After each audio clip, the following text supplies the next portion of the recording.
하나님의 말씀은 갈라디아서 5장 25절로부터 6장 10절까지 말씀입니다. 신약성경 309쪽입니다. 309쪽. 신약성경 309쪽입니다. 갈라디아서 5장 25절로부터 6장 10절까지 말씀 교독하시겠습니다. 만일 우리가 성령으로 살면 또한 성령으로 행할지니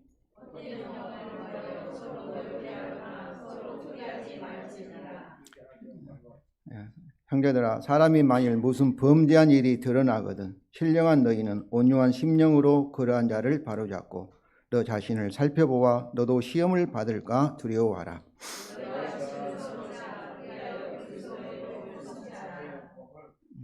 만일 누가 아무것도 되지 못하고 된 줄로 생각하면 스스로 속임이라.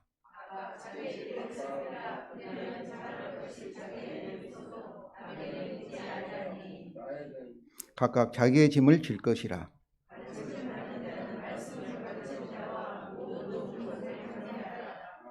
스스로 속이지 말라. 하나님은 업신 여김을 받지 아니하시나니 사람이 무엇으로 심든지 그대로 거두리라.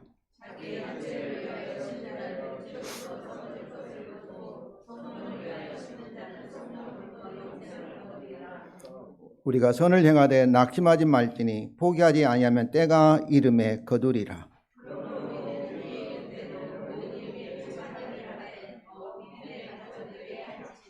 아멘.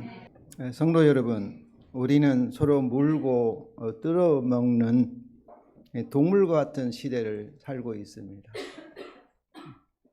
국제적으로 어때요? 이란과 미국이 서로 싸워서 서로 이익이 되고 있습니까? 서로 망하고 있지요. 국내적 정치적으로도 국내 상황도 마치 짐승과 같이 약광식의 그런 모습을 보여주고 있습니다. 그런데 많은 교회들과 기독교인들이 동물과 같은 서로 물고 먹는 싸움에 참전을 하고 있습니다. 특별히 대형교회이며 유명한 인사들이지만은 그들이 과연 성령의 사람이며 그리고 성령의 인도함을 받고 있을까요? 그들과 우리를 판단하는 기준은 무엇일까요? 우리가 성경만을 바르게 해석할 것이 아니라 저와 여러분이 하나님의 선지자잖아요. 예언자잖아요. 예언은 어떠겠어요? 우리가 살고 있는 현실 상황을 정확하게 이해하고 과거와 미래를 예측하는 사람들이 예언자이잖아요. 그렇지 않습니까? 그래서 우리 성도들은 또 우리가 나중에 뭐가 돼요? 주님과 함께 왕이 될 것이고 대통령이 우리 식으로 말하면 대통령이 될 것이고 또 이 판단하는 재판관이 될 것입니다. 그러면 어떠해야 돼요? 누가 문제인가 문제가 아닌가 옳고 그름을 어떠겠어요? 저와 여러분 판단을 잘해야 되겠어요? 못해야 되겠어요? 잘해야 되지요. 그래서 우리가 설교를 듣고 이렇게 하는 것은 성경을 바르게 해석할 수 있는 능력을 제가 여러분들에게 해석할 때 도와주고 성경뿐만 아니라 우리가 현재 살고 있는 개인의 문제 그리고 정치, 경제 상황을 우리 성도들이 바르게 해석하고 이해할 수 있도록 도와주는 것이 선생으로서 저의 책임이라고 생각합니다. 그러니까 우리 기독교인은 성경만을 바르게 해석할 수 있는 능력이 아니라 모든 것을 해석하고 또 자기 자신의 문제도 바르게 참으로 하나님의 가치, 지혜롭게 진리로 해석하는 것, 옳고 그름을 판단하는 것. 그러나 우리 판단이 내 판단이 100% 옳다 이렇게 말할 수 없지요. 우리는 하나님 전지전능하지 않으니까 항상 겸손한 마음으로 열린 마음으로 항상 자기 자신을 돌아보고 할 때 우리 어떻게 했어요? 계속해서 점점 우리가 지혜로운 자가 계속될 줄로 믿습니다. 그런데 여러분 유시미라는 작가가 있습니다. 평론가지요. 근데 그분이 ABC 이론을 얘기를 했어요. 여러분 들어보셨어요? 아마 많이 안 들어보셨을 건데 어떤 그룹이나 어떤 정치나 어떤 단체를 평가하는 기준을 말하는 거예요. A는 자기 이익보다도 공동체, 타인의 이익, 이상적이죠. 가치를 중심하는 그런 사람이나 그룹이고, B는 공동체나 다른 사람보다는 자기 이기적인 이익을 목표하는 그런 사람들이에요. 그리고 C는 균형이에요. A와 B를 섞어 놓은 상태. 자기 이익과 함께 또 어떤 때는 자기 공동체 이익을 생각하는 그런 기준으로 그분은 평가하고 판단하고 있어요. 제가 이 말씀을 드린 이유는 우리 성경의 오늘 본문의 말씀이 유시민 씨가 말하는 제시하는 판단의 기준과 일치하면서도 일치 않는 면이 있어요. 근데 많은 면에서 일치를 하고 있어요. 그러니까 여러분도 오늘 본문에서 오늘 본문은 뭐예요? 우리가 누구인가?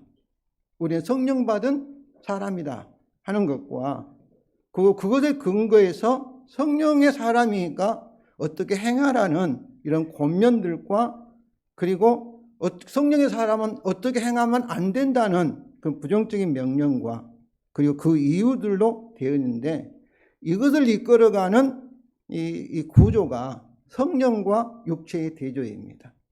성령의 사람은 어떻게 해서요? 자신의 이익보다도 타인의 이익을 앞장서는.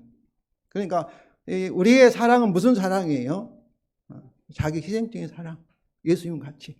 타인을 위해서 자신이 존재하고 타인을 위해서 섬기는, 종로를 하는.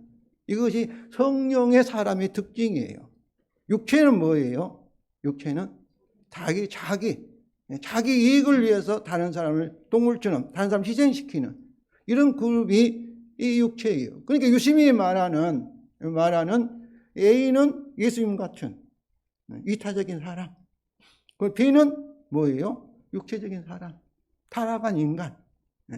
A는 하나님이 최초에 창조했던 범죄하기 전에 아담과 그리고 현재 우리는 A 같은 사람이 되기를 원합니다. 성령을 통해서 성화가 구원하는 A 같은 사람 같이 닮아가는 그런 존재인데 아직까지 우리가 어때요? 죄를 지어요, 안 지어요? 죄를 지어요. 현실은 우리가 육체적인 그런 면이 있어요. 우리가 범죄도 해요. 잘못도 해요. 그러나 우리 주님이 우리가 오양리 권사님처럼 육신을 벗어버리고 천국에 갈 때는 뭐겠어요? 범죄할 수 없어요. 예수님과 함께. 어떻게 보면은 정말로 A 그룹에 속한 그런 존재로 계실 줄로 믿습니다. 예수님이 재림한 천국은 어떤 거예요? 이제는 자기 이익을 생각하지 않고 어떤 거예요? 사랑의 공동체로 다 사랑으로 가득 차 있는 그런 천국에 저와 여러분들이 변화돼서 들어갈 줄로 믿습니다. 유시민 씨가 말한 시라는 것은 어떻게 보면 성경은 인정하지 않아요. 왜냐하면 원칙을 진리를 말하니까 이 어둠과 빛, 진리와 거짓 이렇게 말하니까. 그런데 실제 보면은 저 같은 경우도 A라고 말 못해요. 100% 정말로 예수님과 살다고 저 말 못해요. 그런다 해서 또 우리 예수 믿는데 저는 또 이렇게 내 이익만 쫓아가는 세상 사람 믿지 않는 사람 같이 산다고 생각하지 않아요. 우리 장로님들 기도할 때 그렇게 살아야 되는데 살지 못해요. 죄송합니다. 기도했잖아요. 그러니까 시적인 요소를 가지고 있는 거예요. 저 여러분은.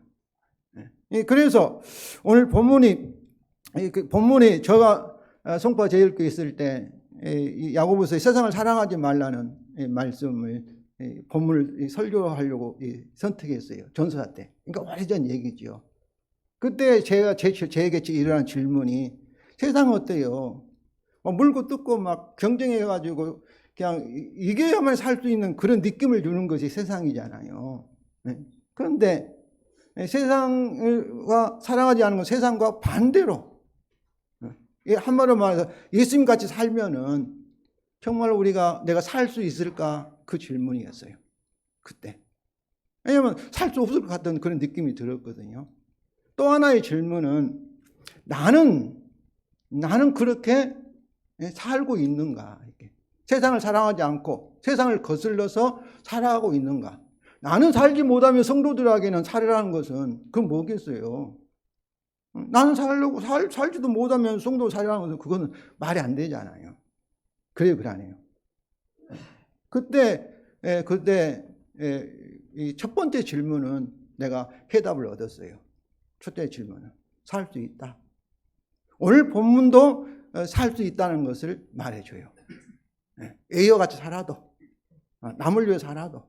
오늘 이 말씀은 정치뿐만 아니라 우리 개인의 몸을 생각해요. 우리 오양고도 안타까이도 암 때문에 갑자기 우리를 떠나서 천국에 들어가셨는데, 암은 뭐예요? 비예요. 자기밖에 몰라요. 막 물고 뜯으면. 그러면 암은 살았나요? 오양고사와 함께 참으로 흙으로 몸이 들어갈 때 암도 죽어버렸어요. 그런데 암아인 우리 정강세포는 어때요? 그대로 계속 살게 안 해요. 우리가 허물 벗는 그 정강세포는 죽어가고 새로운 세포가 생겨나요. 누구를 위해서? 우리 몸 전체를 위해서. 그러니까 하나님이 창조하신 우리의 건강한 세포는 어때요? A예요. 사랑으로. 그럴 때 어때요?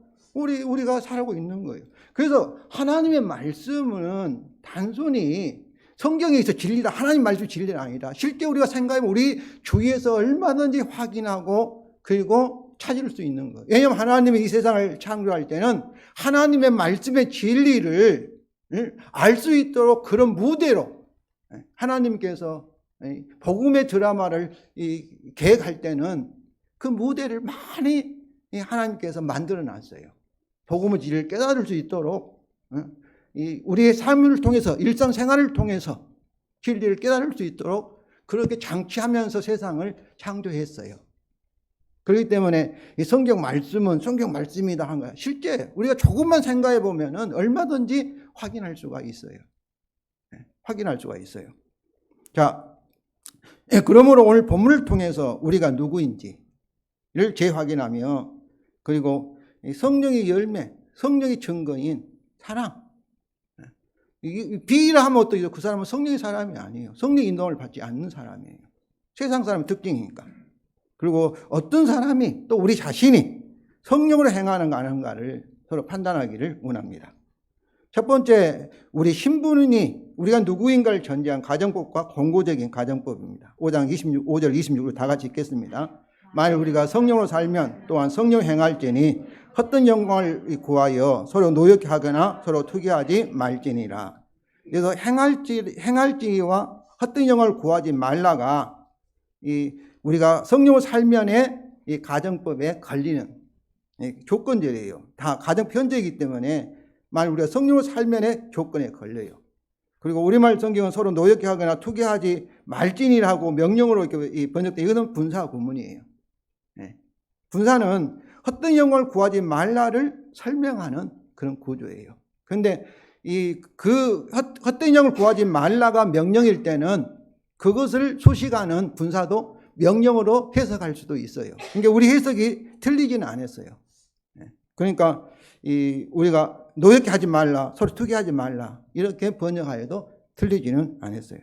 자, 우리 교회, 저와 여러분 신분의 실제입니다. 만약 우리가 성령으로 살면 이것은 우리가 성령으로 사는지 아닌지, 성령 사람이 아닌지의 조건이 아니에요.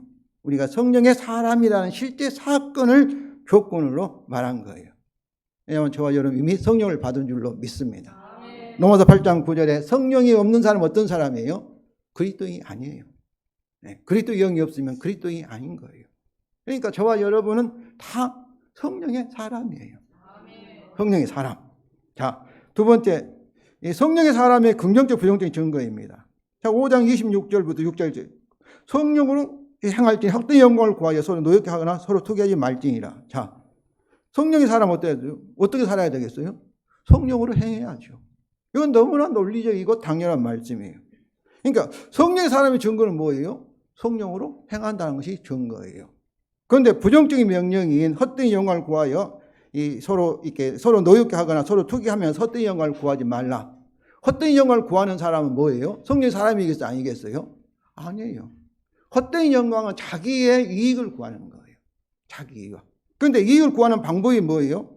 서로 투기해요. 다른 사람과 막 싸우고 경쟁하고, 그리고 다른 사람을 막 희생하고, 막 다른 사람을 막 이기고 노엽게 하고 그러면서 자기의 영광, 자기 이익을, 자기 자랑을 구하는 이런 사람은 어떤 사람이에요? 사랑과 반대되는 것이고 성령의 열매인 이웃사랑과 반대되는 것이고 또 이 사람은 뭐예요? 육체의 일의 사람이에요. 그러니까 유시민식으로 말하면 그 사람은 B에 속한 사람인 거예요. A의 특성을 나타내는 것이 아니라. 두 번째로 이제 성령의 사람, 교회가 성령을 행하는 이 증거와 그리고 부정적인 증거, 경고입니다.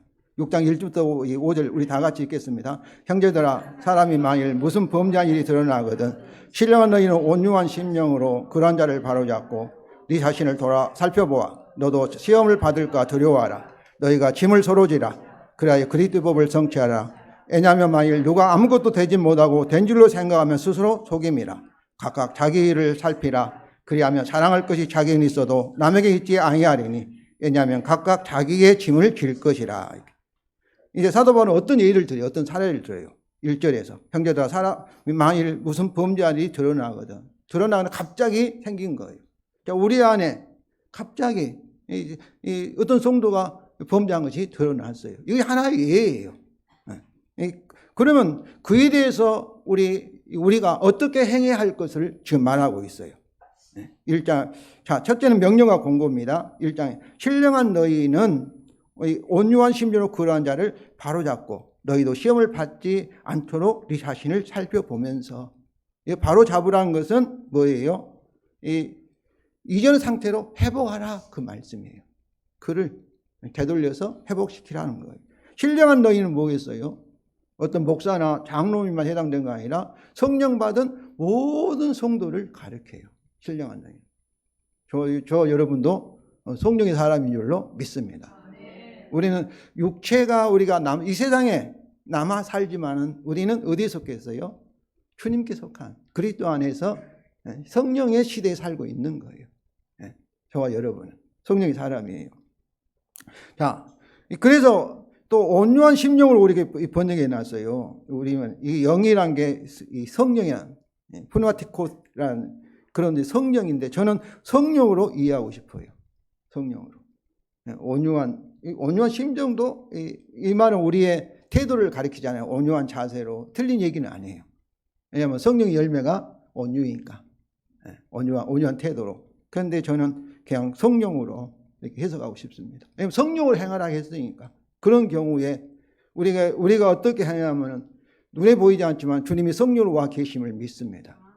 그럼 범죄한 자 있으면 주님이 구경하겠어요? 네가 어떻게 하는가 보고 계시겠어요?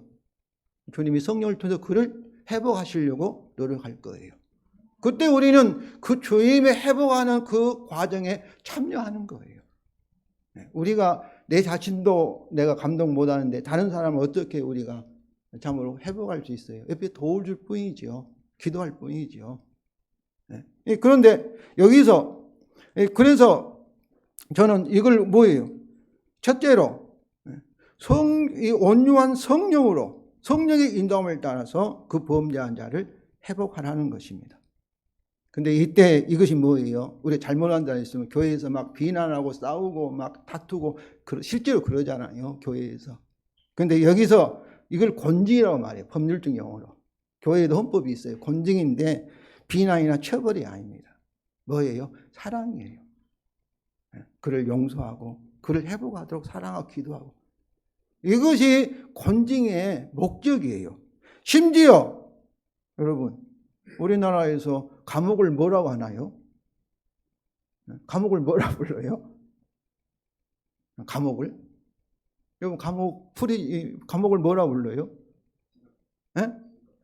감옥을 우리나라에 지금 뭐라고 불러요? 교도소라는 거예요. 교도는 뭐겠어요? 그를 바른 사람으로 고치는 곳, 교정하는 곳이에요. 심지어 세상의 이런 제도도 그 명칭을 보면은 뭐예요? 교화시키는 거예요. 그를 도와가지고 다시 사회에 나아가서 실제로는 효과는 많이 없어요. 다시 범죄하고 몇 번도 별이 몇 개 되고 하는데 그러나 의도는 어떠해요? 그를 도와서 정상적인 사람, 정당성인 범죄하지 않는 시민으로 만들려 하는 것이 교도 행정의 목적이에요. 근데 교회 안에서 좀 잘못한 있으면 비난하고 따지고 막 그거 가지고 막 싸우고 교회 갈라지고 이렇게 하고 있어요. 뭐 때문에 하겠어요? 정말로 그 사람을 위해서, 교회를 위해서. 그렇지 않아요. 헛된 영광을 서로 시기하고 뭐겠어요? 나는 다르다. 나는 옳은 사람이다. 이렇게 하고 있어요. 그런 모습 우리 주위에 많이 보고 있잖아요. 여러분, 교회 잘못한 사람이 있으면은 우리가 전체 교회가 성령의 성령을 통한 주님의 인도함을 따라서 그를 도와줘야 돼요. 그건 태도를 가요. 이게 사랑입니다. 사랑이에요. 둘째로 이걸 행할 때 어쩌라는 거예요? 너 시험 받지 않도록 네 자신을 살피라 하는 거예요. 살피라는 경고입니다. 여기서 신령한 너희들은 복수잖아요. 근데 너도 네 자신, 개개인을 말해요. 단수를 사용하여 우리 자신을 자세히 조사하여 시험에 받지 않도록 할 것을 강조하고 있습니다. 어떤 시험이겠어요? 우리는 보통 그럴 때 우리 자신을 범죄한 자와 비교해서 나는 괜찮은 사람이야 하고 그런 심정에 손가락질하고 막 비난하는 거죠. 그래서 이 비교하여 우울감을 갖습니다. 갖지 않도록, 교만하지 않도록, 시험을 받지 않도록 하기 위함입니다. 그렇습니다. 정확한 자기평가는 우리가 아직도 죄인입니다. 저는 제가 여러분 자꾸 설교에 그러잖아요. 제가 오늘 하루만 완전하게 살면 내가 천국 갈 수 있다면 저는 자신이 없다고요. 저는 목사지만 여러분이 알지 못하는 정말로 많은 그런 생각으로도 참으로 죄인이에요. 부족해요. 목사라는 이렇게 일이라는 것은 참 모순이에요. 내가 내 자신도 컨트롤 잘 못하는데 성도들을 막 이렇게 한다는 것은 그러잖아요. 네 주제파 성도들이 말하면 저는 할 말 없어요. 네 자신을 알라. 그런데 우리 자신을 정확히 말하면 아직도 우리가 예수 피로 씻음을 받은 의인이지만 그러나 실제로는 아직도 연약하고 부족하고 그래서 못 받게 우리의 소망이겠어요? 예수님의 십자가밖에 우리가 붙들 것이 없는 거예요. 죽을 때까지도 저는 내 육신의 옷을 벗어볼 때까지도 저는 그럴 수밖에 없어요. 저는 사실이에요. 여러분은 어떤지 모르겠지만 그런데 누가 함부로 막 손가락질해요. 막 비난해요. 그 사람은 뭐예요? 자기 자신을 제대로 살피지 않는 사람이에요. 그러면서 2절에 반복된 명령 2절. 우리 2절 다 같이 읽겠습니다. 너희가 짐을 서로 지라. 그러면 이렇게 너희가 그리스도의 복을 성취할 것이라. 여기 짐은 무슨 짐이겠어요? 이 교회의 짐이에요. 교회의 짐. 그런데 어떤 짐이에요? 범죄한 자도 교회의 짐이에요. 예, 교회의 짐이에요. 우리 모두의 짐이에요. 성도 여러분, 주 안에서 우리는 한 몸이기 때문에 그렇습니다. 제가 목사로서 자꾸 우리 성도들이 가장 듣기 싫은 말은 죄송하다는 말이에요. 죄송하다. 이번에도 이성자 권사님, 자기가 교회에 헌금을 해야 되는데 교회에서 돈을 이렇게 반려하니까 너무나 미안하다는 거예요. 너무나 죄송하다. 나는 그 말 들으면 제가 화를 내요. 그 말은 믿음이 없는 소리라는 거예요. 왜냐하면 이성자 권사님 문제가 그 개인의 문제가 아니라 누구 문제예요. 이게 어쨌든 간에 어떤 때는 저도 그랬어요. 내가 권사님 그래서 우리도 부족합니다. 저도 권사님한테 참 목사로서 완전하게 예수님같이 행동하지 못합니다. 그러나 주께서 권사님을 우리에게 교회에 오게 하시고 우리를 하나 되게 하셔서 한 몸인 것을 저는 믿습니다. 그런데 뭐가 죄송합니까? 그건 믿음이 없는 소리이고 권사님 감사합니다. 고맙습니다. 이렇게 말을 하겠어요. 근데 우리 성도들은 조금만 하면 목사 보면 막 죄송하다 하게요. 뭐가 죄송해요? 똑같은데. 예수의 비선을 받은 하나님의 아들이고 딸이고 똑같이 예수 비선을 받은 하나님이 보시기에 흠도 없고 점도 없고 완전한 의로운 거룩한 성도인데 성령의 사람인데 뭐가 죄송해요? 그래서 자꾸 그렇게 해요. 그것이 그런 태도가 어디서 갔는지 모르겠어요. 좀 당당하면 좋겠어요. 그렇게 얘기해요. 그러니까 나중에 권사님이 그랬어요. 목사님이 감사하다고. 우리가 하나라는 사실을 사도신경에서 우리가 성도의 교제는 뭐예요? 한 가정이라는 뜻이에요. 우리가 연약하기 때문에 다 자기 가정이 있어요. 있지만 그러나 예수 그리스도 안에서 저와 여러분은 이 세상에서 100년 살 때 우리가 따로따로 살겠지만은 천국에 가면 어떠겠어요? 영원히 우리가 사랑으로 형제 자매로 살게 될 줄을 믿습니다. 그것을 우리 사도신경으로 고백하는 거예요. 그러잖아요. 그런데 자꾸 죄송하다, 미안하다, 그것을 교만이, 내가 교회에다 뭘 해야 되는데, 공헌해야 되는데 교회에서 피해를 주고 있다, 그런 생각인 거예요. 그거는 복음의 진리에 근거하지 않는 정말 마귀의 속임수라고 생각해요.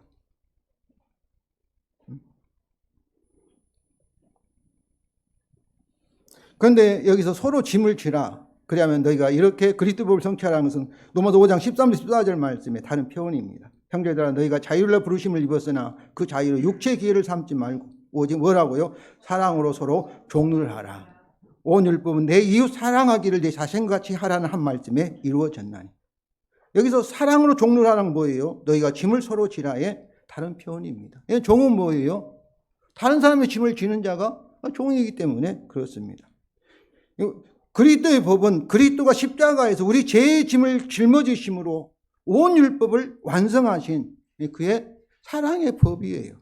사랑의 법. 동시에 우리가 서로 짐을 지는 종으로 재창조하는 것이 뭐예요?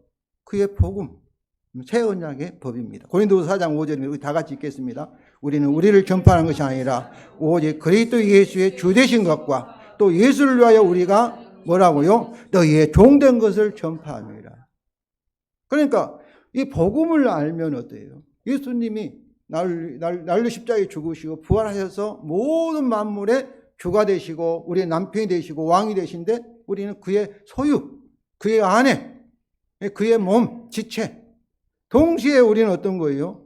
이 주님을 위해서 서로에게 서로 섬기는, 종루를 하는, 서로 사랑하는, 서로의 이 무거운 짐을 대신 짊어져주는 그런 존재라는 거예요. 그러니까 오늘 2절 말씀에 서로 짐을 져라, 그리스도의 법을 성취한다, 이 말이 그의 십자가 복음을 적용했고 해석한 것에 불과한 거예요. 복음을 알면은 자신을 위해 살 수 없어요. 로마서 14장 7절에 우리 중에 다 어때요? 살아도 주를 위해 살고 죽어도 주를 위하니 사나 죽거나 우리가 주의 것이로다. 이렇게 다 유심히 말하는 A와 같은 사람들이라는 거예요. 실제 그렇게 살지 못하니까 우리가 회개하고 좀 주님 앞에 죄송하다고 우리가 기도하지만은, 그러면서 반복된 경고입니다. 3절부터 5절인데 첫째, 스스로 자신을 속이는 경우입니다. 3절 우리 다 같이 읽겠습니다. 왜냐하면 만일 누가 아무것도 되지 못하고 된 줄을 생각하면 스스로 속임이라. 이런 사람은 어떻겠어요? 자기가 막 범죄가 틀리고 나는 뭐 다르다, 의인이다, 이렇게 한 사람들은 쉽게 손가락질하고 막 비난하지 않겠어요? 그러면서 짐을 지려고는 하지 않을 거, 오히려 교회의 짐을 더 키울 거예요. 더 어렵게 하고 교회를 분리시키고 싸우게 하고 분란하게 하고. 그렇지 않겠어요? 둘째로 각각 자기 일을 살피라는 경고입니다. 4절부터 5절 우리 다 같이, 4절입니다. 우리 다 같이 읽겠습니다. 각각 자기의 일을 살피라. 그리하면 자랑할 것이 자기에는 있어도 남에게 있지 아니하리니. 살피라는 것은 재련소에서 이 순금과 그 불순물을, 이게 거짓과 이 금을 가려내는 것, 정련하는 것을 의미해요. 그래서 여기서 그러니까 우리 자신을 어떻게 했어요? 살펴서 내 안에 있는 거짓과, 그러니까 유시민식으로 말하면 내 안에 있는 어떻게 보면 사랑하려는 그런 마음과 또 내 이기심, 육체적인 그런 면들을 이렇게 분리하라는 거예요. 살펴보라는 거예요.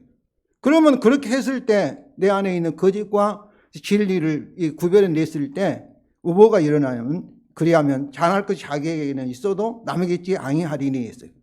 오늘 이 말씀은 우리말 이 번역은 조금 이렇게 이해하기 어려워요. 직역은 우리 직역 다 같이 읽겠습니다. 그러면 그가 오직 자신 안에 자랑할 것을 가질 것이지 다른 사람 안에서 가질 것이 아니다, 이런 의미예요. 이 말씀은 다른 사람과 비교하지 않고 하나님의 은혜로, 성령의 열매로, 오직 자기 안에 성령의 열매, 곧 자랑할 것이, 능력이, 자원이 있다, 이런 말씀이에요.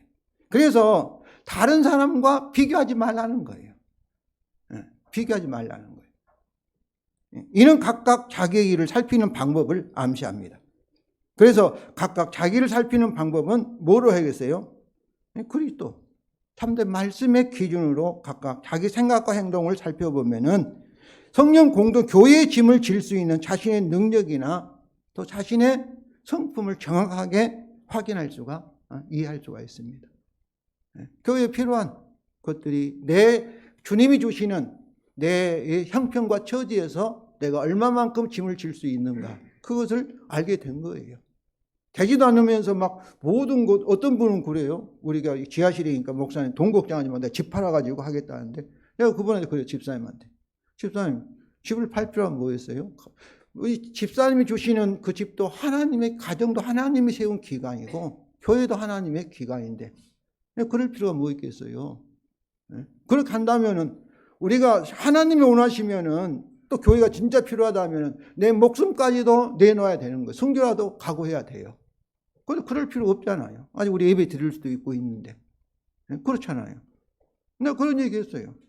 그런 사람들을 많은, 그렇게 한다면 목사가 얼마나 좋아하겠어요. 그렇지 않아도 뭐 헌금하면 복받는다 하면서 막, 교회 헌금을 끌어올라 하는데.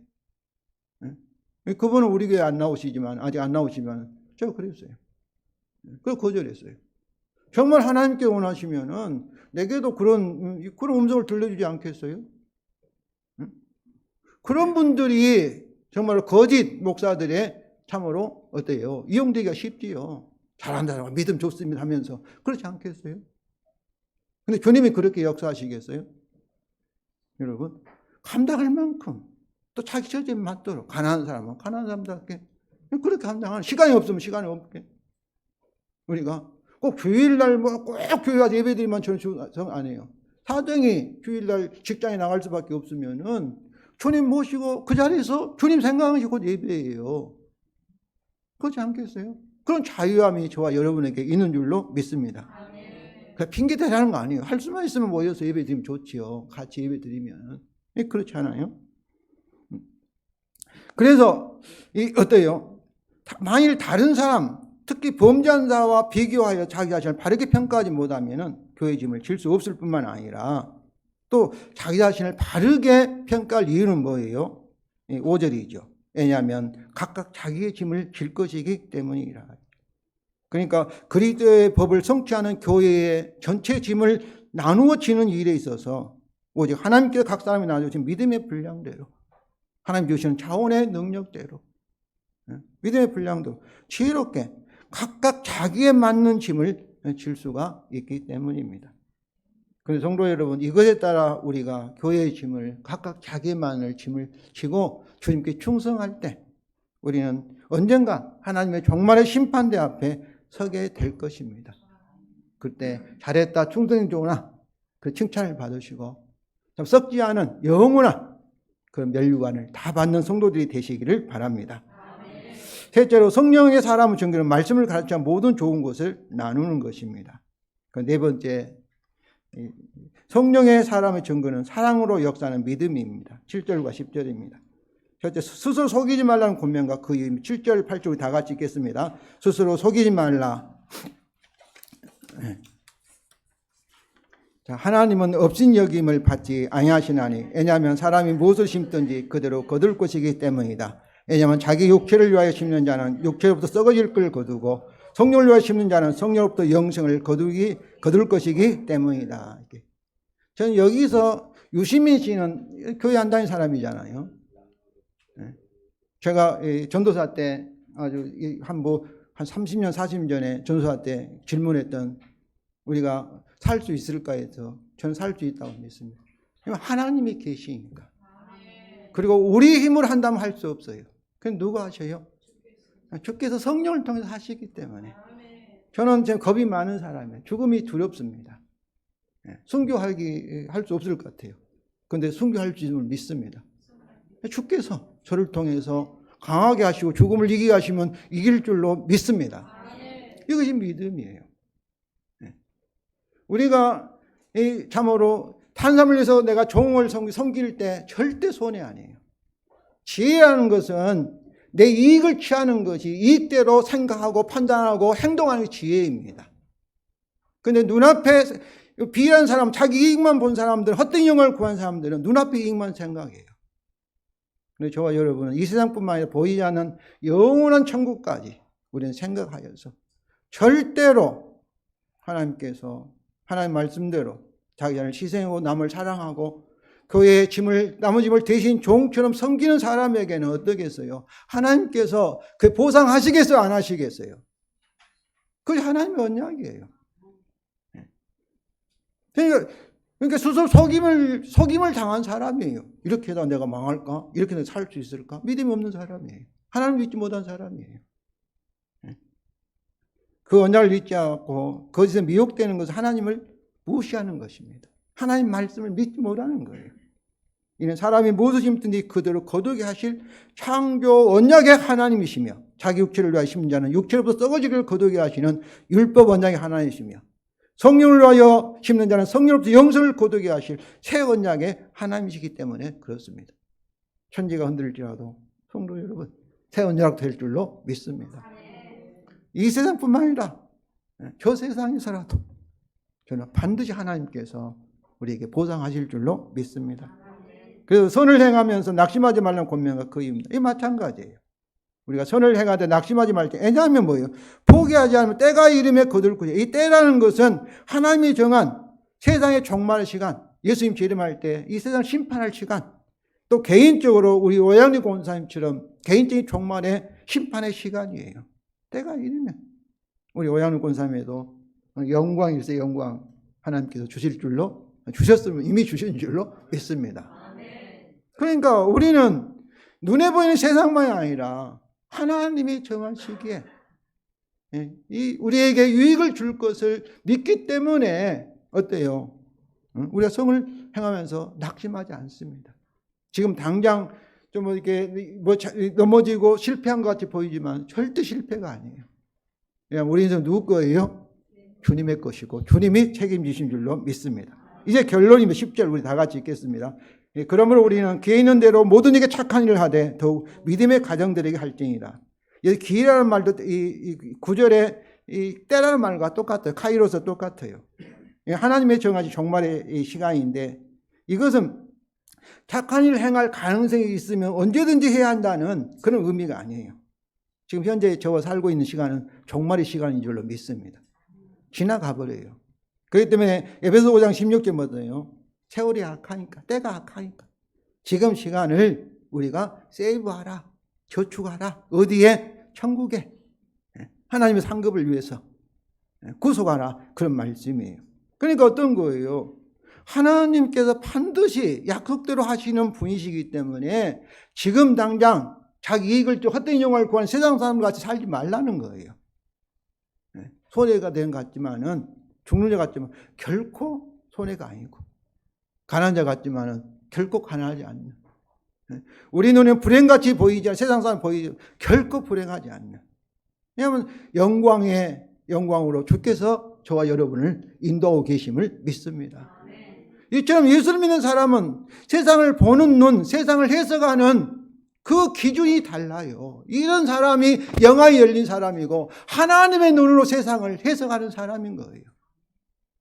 성도 여러분, 오늘 본문을 통하여 우리가 성령의 사람임을 제가 확인하였으며 그리고 긍정적인 명령과 부정적인 그런 경고를 통하여 성령의 사람으로 성령이 행하는 증거는 뭐예요? 사랑이라는 것이고 이것의 반대는 육체의 일들은 뭐예요? 자기 이익, 유심히 말하는 비만 구하는 헛된 영광을 구하는 그 싸우고 막 분열하고 이런 사람들이라는 것을 우리가 아시길 바랍니다. 그러므로 성도 여러분, 성령의 사람으로 성령을 행하셔서 성령의 증거인 사랑의 열매를 풍성히 맺으시기 바랍니다. 특히 성령의 사람으로서 복음으로 자기 자신을 바르게 판단하사 교회의 짐을 서로 나누어 각각 자기 짐을 지셔서 하나님의 종말의 심판에서 참으로 큰 상을 받으시기를 바랍니다. 우리의 종말의 시간에 믿음을 끝까지 선을 행하사 결국 선으로 악을 이기시는 여러분이 되시고 참으로 하나님께서 이런 사람이 성령과 함께하는 그 증거로서 세상에 참으로 증인이 되시기를 바랍니다. 성도 여러분, 천지가 흔들려도 언약대로 됩니다.